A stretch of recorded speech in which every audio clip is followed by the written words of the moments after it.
Hey everybody, Matt Johnson here. Is Mackenzie Shirilla controlling everyone, including her mom and dad, from behind bars? From what I can see, Mackenzie absolutely runs the show in that household. She's the boss. I think she's profoundly dangerous. She killed 2 people. That's Dr. Cheryl Arutt, a clinical and forensic psychologist. And we're going to break down Mackenzie Shirilla's calls from behind bars. It's a lot. But first, do me a favor, hit the like, subscribe, and share the episode. Now the case of Mackenzie Shirilla.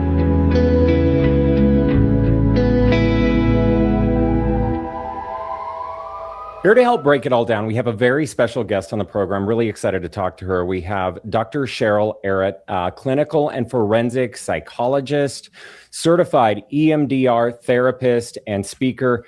Thank you for being on the program. So what's your initial assessment of Mackenzie Shirilla?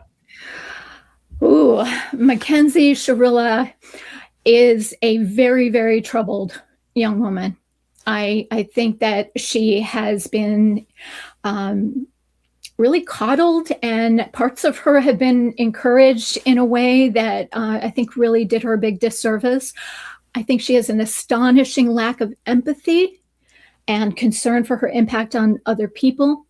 And I think that she had a lethal temper tantrum when she was told no for possibly the first time. I think it's starting to hit her that she may be where she is for a very long time, but I'm not even sure that she is really letting in exactly the nature of her circumstances right now. So we're going to deep dive into your analysis of snippets from her jail calls that are just released, including the fact that it really appears that she's just thriving on the attention, whether it be behind bars or, before all of this happened. She's really doubling down on wanting to be a star. So here's a clip of her talking to her mom and saying that she just wants to go back to modeling. Okay. I'm telling you, when I'm home, I model. And so, again, these clips are coming from Pretty Lies and Alibis, a great YouTube channel and podcast with Gigi McElvey. She's allowing me to use those clips that she FOIA'd. But, when you hear that, it's hard to hear. It's a jail call. But she mentions the word modeling. She wants to get back out there. Are you surprised? I'm not surprised because she is driven by an unfillable need for attention. It's like being a leaky balloon or a leaky vase. Like there is a way in which, and I'm talking now about the narcissism that she has. It's like these are people who, in order to be able to feel like their balloon is filled, they need endless praise and attention and status, and it never stays. It's like it leaks out, so they're constantly in need of being puffed up. And if somebody says something to them that's critical, it's as if somebody came along with a big pin and just burst the balloon completely, and they crumple. So this is a very fragile personality style, even though it looks like grandiosity, and even though it looks like they think they're so great, what's underneath it is not so great. Is she a dangerous, delusional person? Because we're going to get into her just thriving on the media attention too, that she talks about. I think that's what she's holding on to try to I actually think it's the only thing she's concerned about is the media attention. And can I get famous? Can I make money? Can I get modeling jobs? I think she's profoundly dangerous. She killed 2 people. And there are a number of issues with her character pathology that are really dangerous in combination. The narcissism, the lack of impulse control and dysregulation that she has that looks like looks to me from the information I've seen, again, can't definitively diagnose someone I haven't treated, but it looks like a very severe form of borderline personality disorder where a person is completely obsessed with real or imagined abandonment, and they also don't have a core sense of self. So they tend to take on kind of the different identities based on who they're with. And I'm actually hearing that now in prison, Her speech has changed to like this tough girl prison slang. She was sort of the mean girl in high school. She's the fashionista influencer when she's home. She's got this sort of chameleon-like quality. But when you add psychopathy, which is lack of conscience and seeing people as chess pieces and being able to just kind of manipulate them, lack of empathy, being willing to do really bad things if you think they serve you, that combination together is really, really dangerous. And here she is talking about the media coverage with her mom and complaining that there isn't enough, and then wanting Kim Kardashian, of all people, to help save her. I've been getting like messages, but like not my usual messages. What does that mean? Like not a lot of people are messaging me anymore. It's like died down. Dumbass fucking game. Like, Stephen Campo already messaged you back. Oh my God. He loves Kenzie. Yeah, there's Stevie Tiffany's. Please don't believe the lies. Please don't believe the media. Please believe we'll never stop fighting for the truth. Hashtag free Kenzie. She posted that? Yep. Oh, and somebody else did. We're all here for you and your family. Hashtag free Kenzie. Who did that? Her, one of her friends, Bobby. Oh, and Steve Pape. He did it too. He did free Kenzie? Yeah. Huh? So it got all big and crazy and then just dropped? Yeah. And then it will again. And then it will again. Okay, I'm just not going to message him right now because I don't know what does this when I message him. What the What the fuck? This is great because we were going to go to the media anyway. So great. Bring it.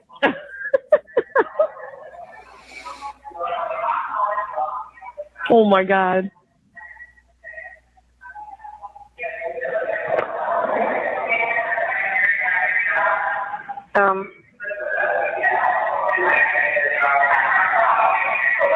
I'm just going to pause it right there because, to your point, what I'm not hearing is about these guys that lost their lives at all. Right. At all in any of these phone calls, Davion Flanagan or Dominique Rousseau, the man that she wanted to marry, according to her. I'm not hearing that at all, doctor.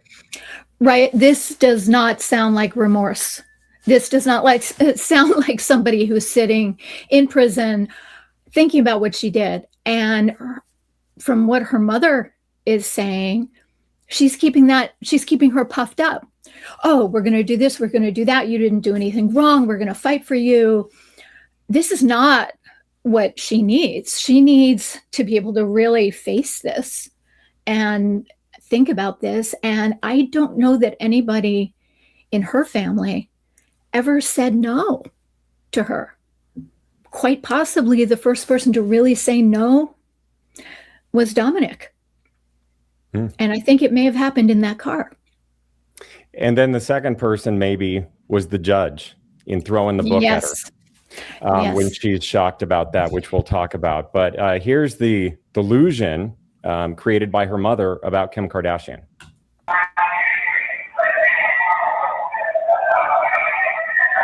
I'm texting Lisa now.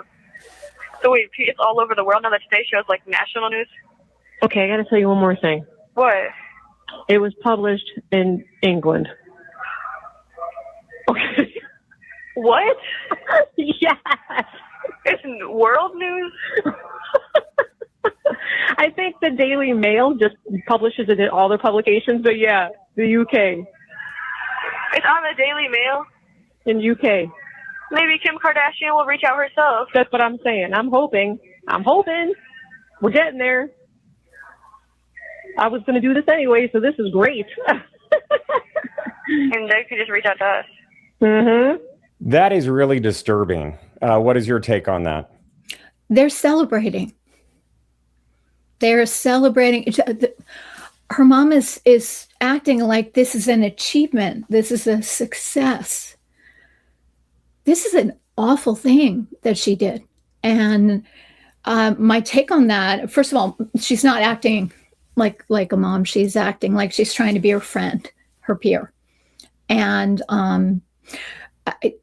that both of them, I don't hear anything about the victims. I don't hear anything about the supposed love of her life, but this is that craving for as much attention as possible, and mom is just kind of fanning the flames of it. It really is disturbing to hear them celebrating something where she's getting attention because she killed 2 people.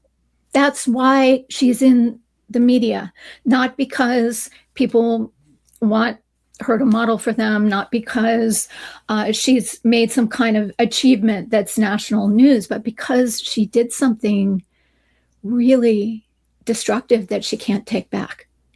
And, to your point, I almost am more concerned for the mother and the parenting, which I've done an episode about, than I am for Mackenzie, because she's still developing at that age, right? She's not fully formed yet. Or is she?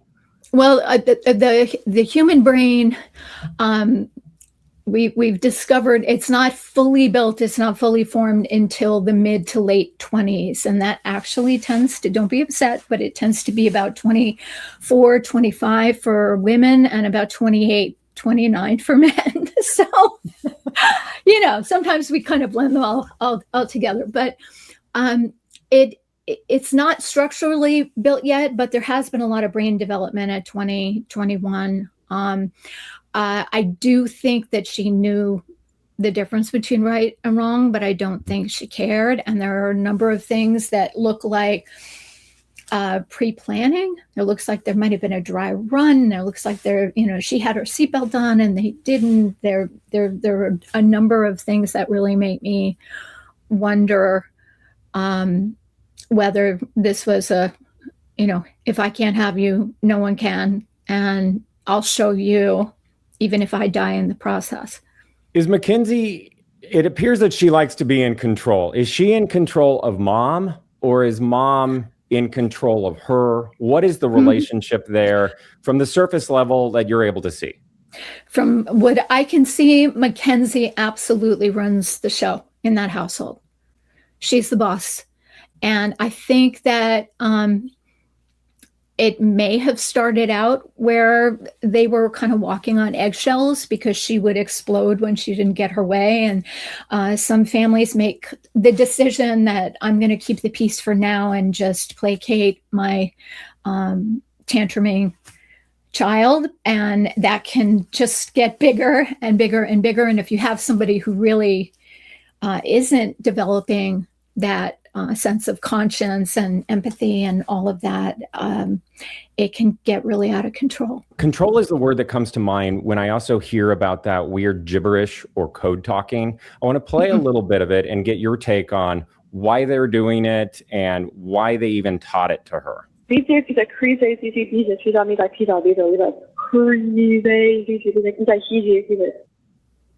Cacao with what?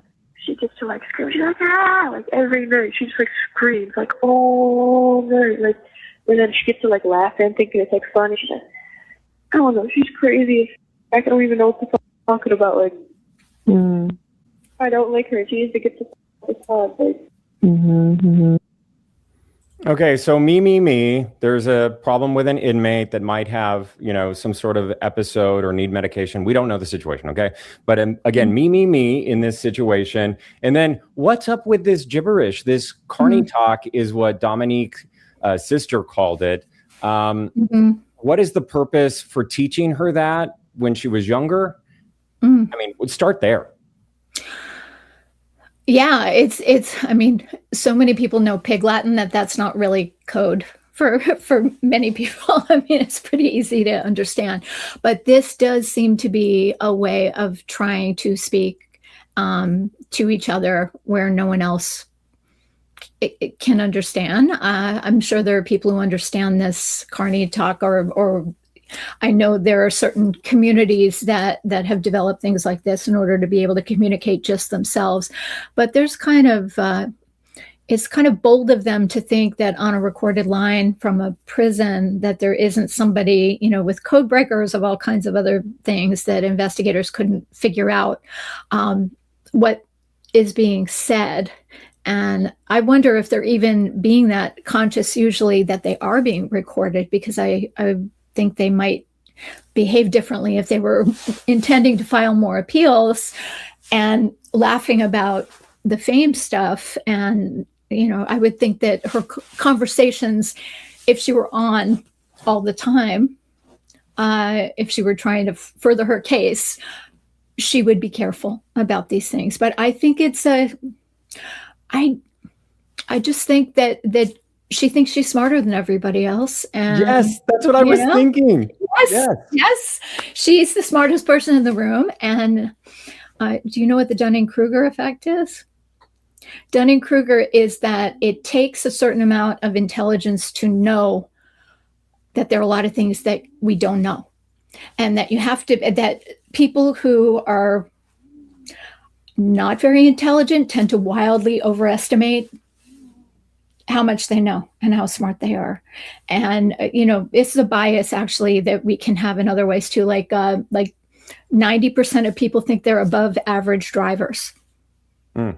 Right. So, things like that. But I think that she's overestimating how she can get one over on everybody else. And she may be very surprised that the investigators were able to figure out the black box with the car and have that video of the approach and the access to the video that Dom made and the text messages and all of that, because she is very different and can turn on a dime. I mean, that as you've seen. You've already said, you feel that she was dangerous. I agree with you, and what I've heard. She's in control of her family. And it seems like, I'd like to get your opinion if you feel like she was abusive in the relationship with her boyfriend leading up to the crash. Here is also a released phone call. It was part of the FOIA. And this is a fight that was recorded by Dominique on his phone. Dom, I'm going to give you one last second or I'm going to have to key your car. Why would that ever be like an option? We're broken up if you don't let me in the house. I will break up with you. I'm going to break up with you if you do not open this door. You really took all your life. I thought you didn't want to be here. Okay, I'm going to break into your house then. Dude, what the actual... Well, I just broke your key thing, so that sucks. What key thing? I don't know. You're going to have to open the door to see it, because that's where it's up from the outside. Okay. Now open the door. No.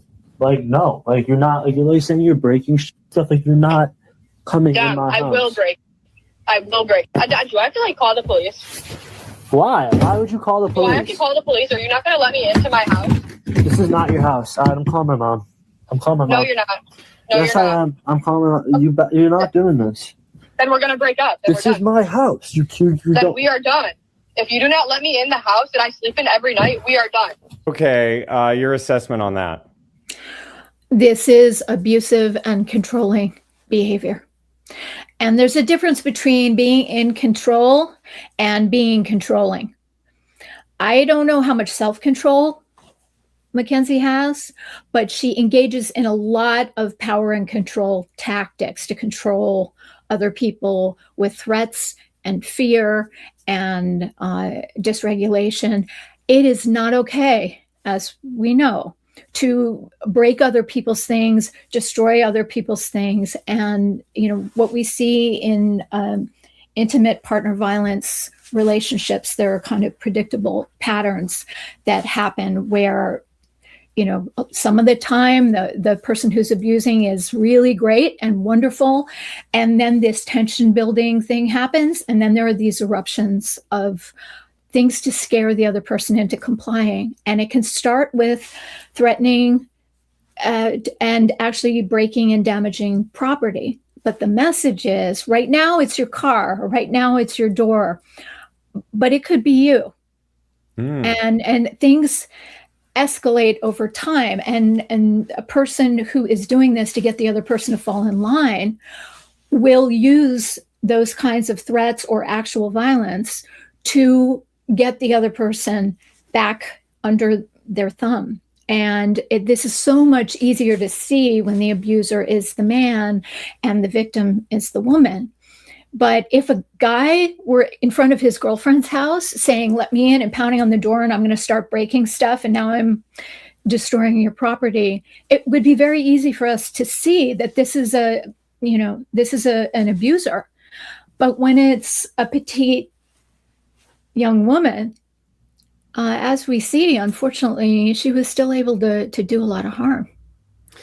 Yeah, and I just love how calm he is. He just seems like such a great guy and a good soul that we lost, on this earth. He's just like really handling it very well. He's just, I'm going to call my mom. Just please go away. Let's talk later. It's very He tried sad. to set a boundary. He tried to say no. I found myself listening, hoping he didn't let her in the house eventually. I hope that didn't happen. Yeah. I really feel for the victims and their families. Well, let's get to the verdict now. So she's found guilty, and this is her first phone call that she receives or makes with her mom, and I'll get your take on it. Okay. Start the conversation now. It's my family. Mom? Hey. Here's what I'm supposed to say. I know, Kenzie, listen, these phone calls are recorded. We are not allowed to talk about anything. Well, we need a new lawyer is what we need. Not a new lawyer. We're going to file an appeal, okay? No, we need to get another lawyer. Look up. Yes, that is what it is. Okay? Don't worry about anything. Okay? I can't talk about anything on the phone, Pumpkin. I'm so sorry. Do that? I don't know. I can't talk about any. Please don't say anything on the phone. It could ruin the appeal. Okay? I don't know. But we're not done yet, okay? And I can't talk about anything. So just have trust in us, please. Okay? And I'm so sorry. I'm so sorry. I knew this was going to happen. I knew it. I didn't. I thought it wasn't going to happen. I guess I shouldn't say I knew it. I had a feeling. Backpedaling. I just had a feeling because I just can't say anything on the phone. And we don't even get to talk privately, so we'll just have to talk about it later, okay? So I'm glad you're on the protective floor. Why? Okay? I just asked to get. Okay, so you said it right there, backpedaling, because what? The mom is worried about, her reaction or their relationship or Kenzie's control.